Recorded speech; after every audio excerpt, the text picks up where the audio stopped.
Bizim məşhur imişlimizin gözəl kababçısı.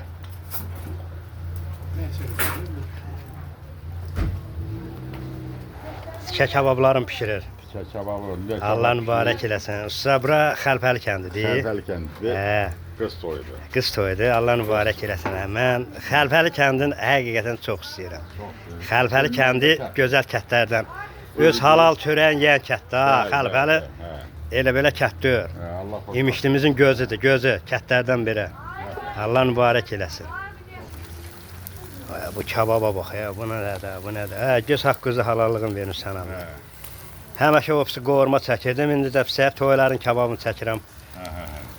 İndi deyəcəklər qadir toyda çəkib yığışdırasan. Toy yığışmayacaq, narahat olmayın. Allah haqqı yığışan şey deyir toy.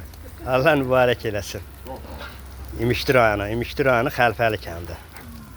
Vay, İmişdə də belə quzular var ha. Vay, belə quzular. Qızıya bax, bal deyib, bal.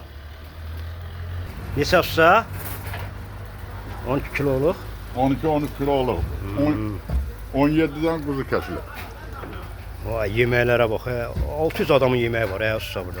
O da hamısı kuzu bıklamasıdır kazanların hamısı. Allah mübarək eləsin. Yeç kefələ. Yeyiz kefele. Oldu, mübarək.